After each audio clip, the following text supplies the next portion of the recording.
এই মোরগটি সবার আগে ঘুম থেকে উঠে যায়, আশেপাশে কোনো মুরগিকে না দেখে মুরগিদের বাসায় চলে যায় মুরগিদের ডাকার জন্য। এদিকে মোরগ এসে সবাইকে ঘুমাতে দেখে চুপি চুপি বাসার ভিতর ঢুকে বলতে থাকে,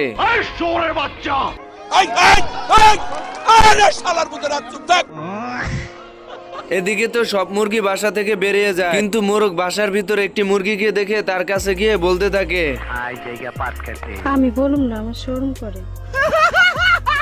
এ কথা শুনে মোরগ বাংলা সিনেমার মতন হাঁটতে থাকে আর ভাবতে থাকে কখন ডিম থেকে বাচ্চা ফুটে বের হবে। এদিকে কাঠবিড়ালি গাছ থেকে কাঠবাদাম পারছিল, হঠাৎই হাত ফসকে সব বাদাম মোরগের মাথার উপর পড়ে। মুরগিদের হাসি দেখে মোরগ রেগে ঝাড়ি দিয়ে মুরগিদেরকে পাঠিয়ে দেয়। মোরগ তো রাগ কন্ট্রোল করতে না পেরে বাদামের উপর লাথি মারে। এসব দেখে কাঠবিড়ালি বলতে থাকে, কাঠবিড়ালটি কাঠবাদাম কুড়াতে কুড়াতে মুরগির বাসার ভিতর ঢুকে পড়ে। এরপর হঠাৎই মুরগির ডিমের উপর নজর পড়ে। বোকা কাঠবিড়ালি ডিমকে কাঠবাদাম ভেবে খুশিতে দৌড়ে গিয়ে তার বড় ভাইকে ডাকতে শুরু করে।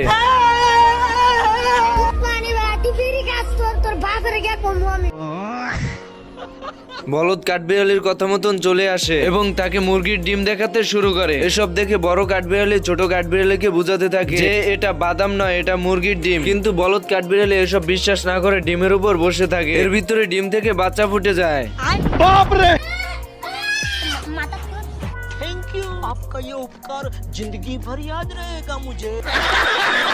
এ কি বলদে দেখছি মুরগির বাচ্চাকে তুলে নিয়ে আসছে।